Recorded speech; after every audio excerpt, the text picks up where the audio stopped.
Folks, here we are with Mr. Cooper. Cooper's a young doodle, and here's an old doodle, and here's this lovely Kira. Now, regardless of what a dog is here for, whether it's, having anxiety, separation anxiety, aggression, maybe reactivity, maybe the dog just jumps on people, maybe the dog's just silly Billy, thinks they're Tigger from Winnie the Pooh. Regardless, all the dogs, including my own dogs, they're all gonna have mastered that skill of going to your bed, calming down and laying there until you've been released. Now you can see this guy here, he's struggling, he's shaking. It's clear this is difficult for him. He's a dog that's used to running around. Sometimes you try to catch him and he runs away from you. I had him in the house earlier. I was, had him tied back. I was just moving around, acting as though I was doing some chores in the house, and it was clear, he's not the type of dog that's just gonna lay there on the ground, mind his own business when you're doing chores in the house. He's gonna go get into something, he's gonna get underfoot, he's gonna wanna be up in your business. So what I wanna talk about here is the place work and just get a little bit deeper into some of the things that come up. First and foremost, the idea that it is going to be challenging for the dog. You can see this guy here, he's shaking. This is very common. Dogs will shake, they will pant. You would think that they are going to literally just lose it. But if you wait, 20, 30 minutes and you ignore them, they all eventually calm down. Now, granted, you don't just put a dog on here for an hour. There's a process.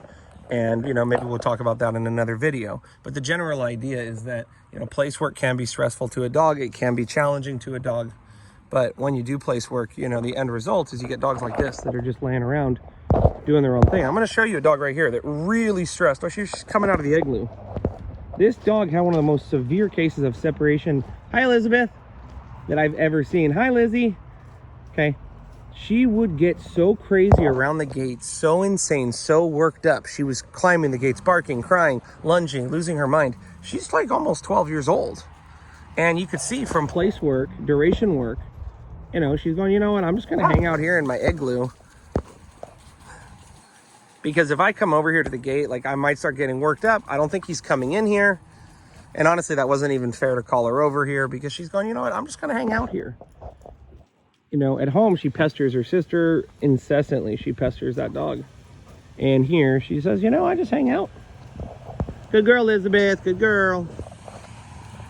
So let's come back over here to Gus. Cooper. And let's see what's going on with him. What'll also happen, the dogs will make vocalizations. They'll start barking. They'll start whining. They'll start crying. Sometimes they'll start chewing on something. And that's why it is important that, you're strategic when you do your place work. You might need to be near them at first so that you can let them know, hey, I don't need you to make sounds. You have to stop doing that. Or perhaps maybe, you need to make sure they're tied back here with a leash so they don't keep getting up and you have to go over there and put them back there again. Maybe you start doing place work like we've done it here where the dog can't access distractions like sticks and stuff, because a lot of times if you have the dog in a place mat and they can get off, they'll get off the place mat, they'll start chewing on the leash, which you can see that's why we have a metal chain here, because just earlier this guy's brother, he started chewing on the leash. He would have just set himself free.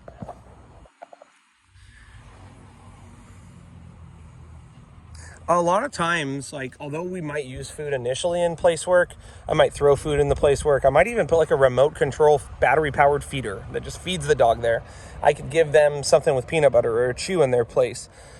Eventually we want to fade that out. Eventually we want the dog to be there with no reward, no anticipation of reward, and we don't want them staring at us and hyper fixated on us. We really want them just going there and turning their brain off and settling. And that way, they should be able to be there for anywhere from 30 minutes to 2 hours, 3 hours, without a problem at all.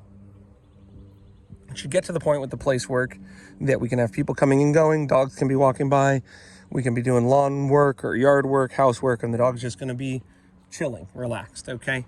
Now, a lot of times where we can get a little confused is releasing the dog in an excited way from the place mat, thinking that once they're in the place mat, we have to give them a big reward afterwards or a big celebration and let them know everything's okay. And I would generally advise against that, especially later on in the training process. I would make it clear. You're here in the place.